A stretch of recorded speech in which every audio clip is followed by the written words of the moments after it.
Assalamualaikum warahmatullahi wabarakatuh. Saya Eko Satya Husada dari Satu Indonesia News Network.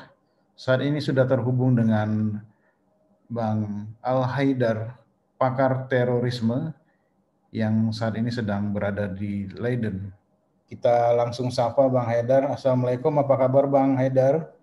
Waalaikumsalam.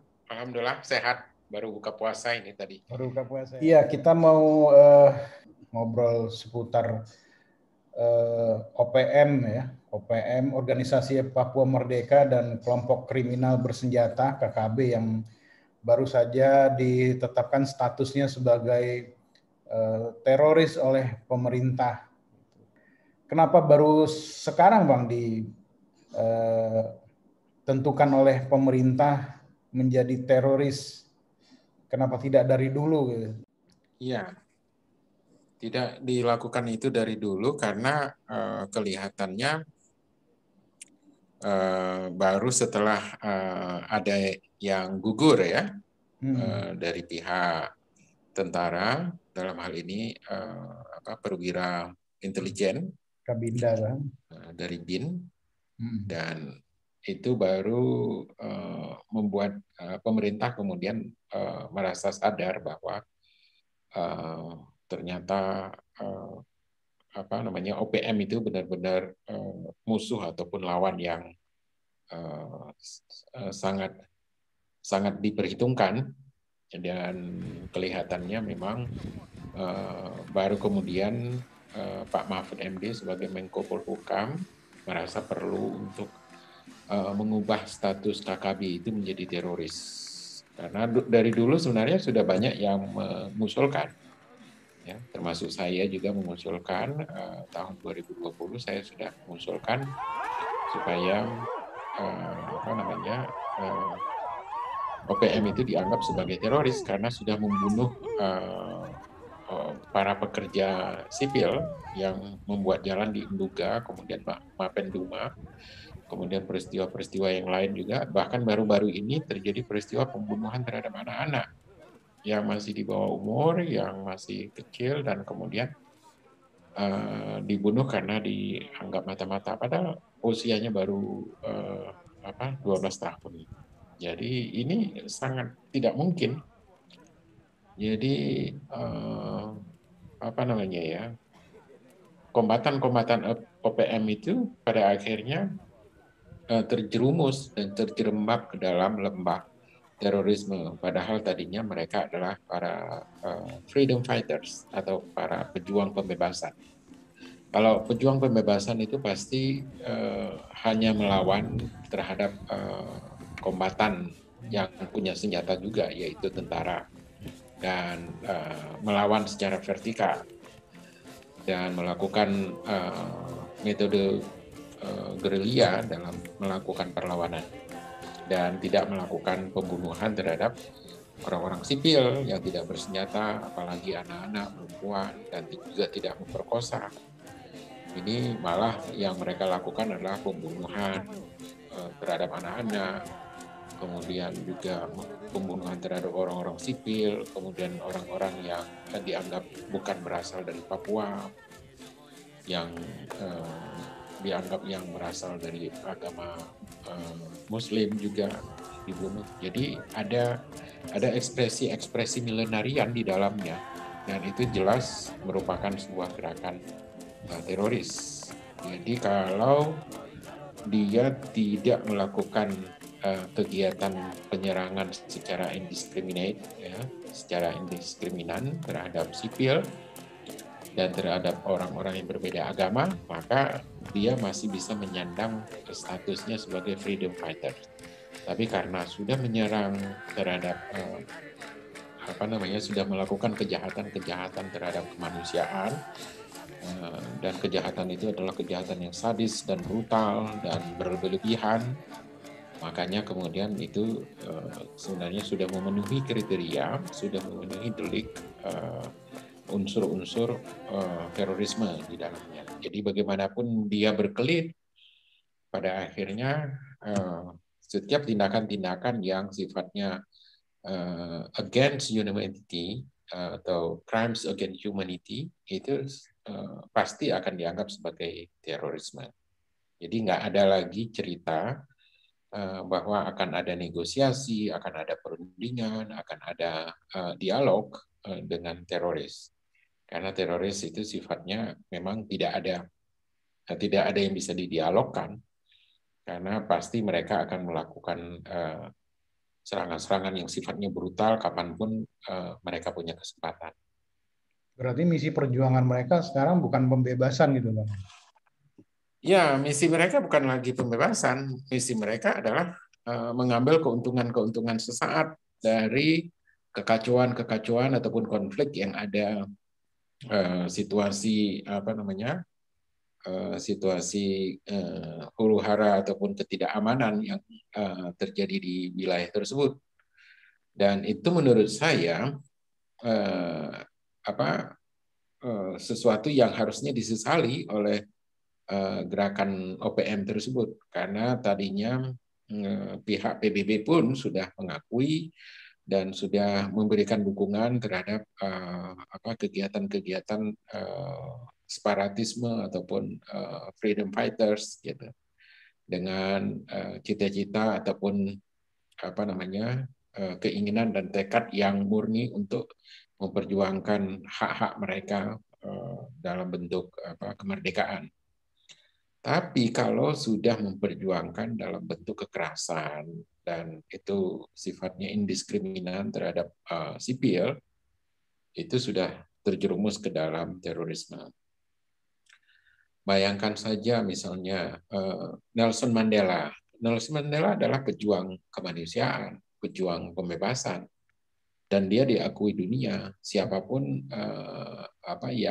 yang melihat perjuangan Nelson Mandela akan mengakui bahwa dia bukan teroris, karena dia tidak pernah membajak pesawat, tidak pernah membajak kapal, tidak pernah membunuh orang sipil, tidak pernah memperkosa, tidak pernah melakukan tindakan-tindakan yang keji, yang sadis terhadap orang yang tidak bersenjata. Kalaupun terhadap orang yang bersenjata di dalam perang gerilya itu, kalau dia sudah menyerah, dia harus dijadikan tawanan, tidak boleh juga dibunuh. Itu ada prinsip-prinsip hukum humaniter yang harus dihormati di dalam proses perjuangan tersebut. Tapi kalau teroris, tidak ada yang dihormati sedikit pun, karena teroris itu dia melabrak semua prinsip-prinsip yang ada. Kemudian penanganannya pun beda ya, Bang. Kalau kemarin tuh masih di BRIMOB ya untuk urusan pemberantasannya itu, ketika dia sudah dinyatakan teroris, itu TNI sekarang ikut turun begitu. Iya, harusnya sesuai dengan perkembangan ilmu pengetahuan dan perkembangan penelitian yang terakhir, terutama tentang tentang critical study of terrorism. Itu terorisme itu dilihat dari perspektif kewilayahan. Itu ada dua kategori besar dari terorisme itu. Terorisme yang mobile, yang tanzim, dan terorisme yang teritorial dan organik yang disebut dengan terorisme tamkin. Nah, kalau terorisme tamkin itu contoh lainnya adalah seperti ISIS ataupun di Suriah ya. Kemudian kalau di Indonesia itu MIT di Poso, atau kalau di Filipina itu Abu Sayyaf gitu. Jadi mereka terlibat di dalam terorisme. Sementara MILF, MNLF itu bisa diajak untuk dialog, untuk sebuah perjanjian damai, itu karena mereka tidak pernah melakukan tindakan-tindakan yang sifatnya teror. Jadi sementara Abu Sayyaf nggak bisa diajak untuk dialog, untuk negosiasi atau perundingan damai, karena mereka itu adalah teroris. Jadi kerjanya membajak kapal, membunuh orang, menculik orang, kemudian para pekerja kemanusiaan, LSM ataupun apa-apa gitu yang bekerja di situ untuk membangun jalan dan sebagainya itu dibunuh. Nah, ini nggak bisa negara bertoleransi dengan hal ini, karena ini adalah kejahatan, dan kejahatan ini adalah extraordinary crime. yaitu kejahatan yang sangat luar biasa. Dan apa-apa yang sudah terjadi di Mapenduma, Nduga, Tolikara, kemudian juga daerah-daerah lain di Papua, itu sudah menunjukkan bahwa kekejaman, brutalitas, dan sadisme yang diperlihatkan oleh mereka itu memang punya tujuan-tujuan untuk memberikan efek ngeri, efek teror, efek menakutkan bagi banyak orang agar tidak ada yang berani melawan gerakan OPM tersebut. Jadi ini sudah bukan lagi gerakan pembebasan. Jadi berbeda sekali dengan misalnya Nelson Mandela tadi.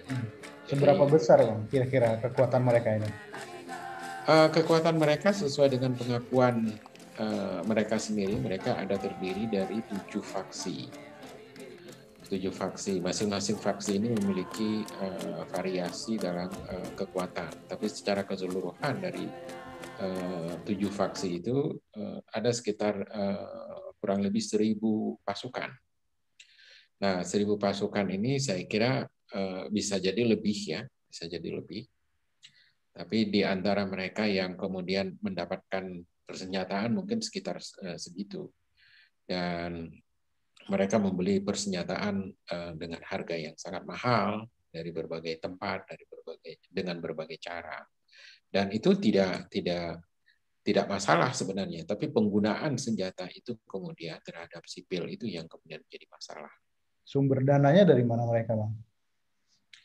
Ya, sumber dananya macam-macam ya. Ada yang mendukung dari beberapa pengusaha-pengusaha, apakah itu kontraktor-kontraktor, dan juga perlu ditelusuri memang kontraktor apakah itu mendapatkan proyek-proyek dari Pemda ataupun apa begitu, itu perlu Dari dilihat lokal itu Bang ya?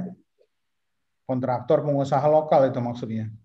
Iya, ada juga yang dari luar tentunya yang memberikan support, tapi selama ini memang agak sulit memasukkan senjata ke daerah itu karena sudah sejak tahun 2007 itu sudah dijaga secara ketat di setiap perbatasannya.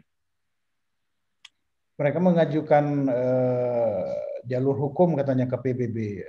Apa mungkin masih PBB mengajukan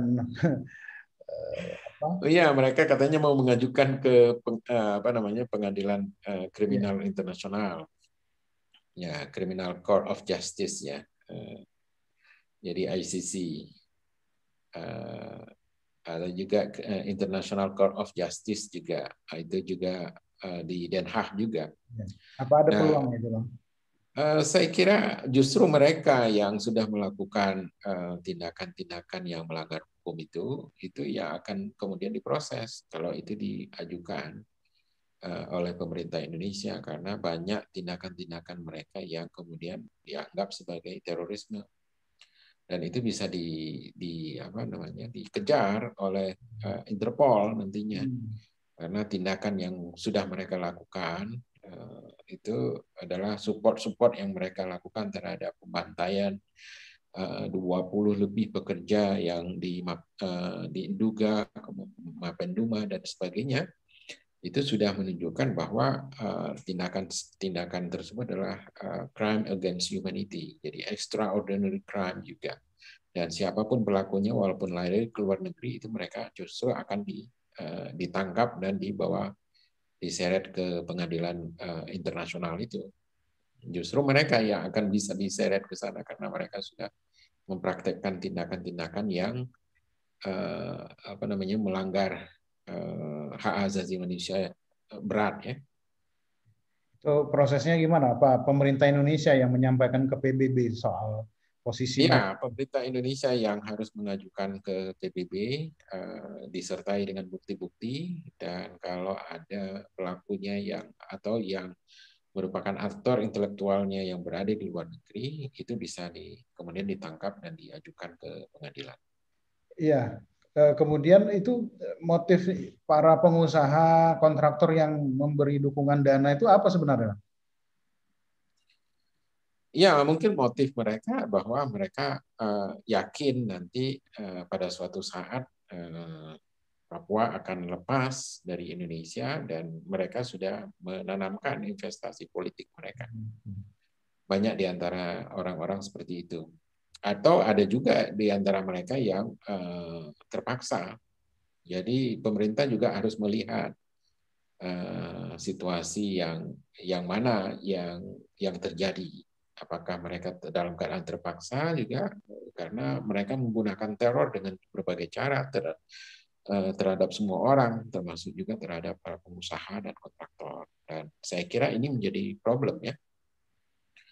Asal jangan pemerintah kemudian melihat situasinya secara sebelah mata bahwa semua orang yang sudah mendukung dianggap adalah terlibat, padahal tidak semuanya seperti itu.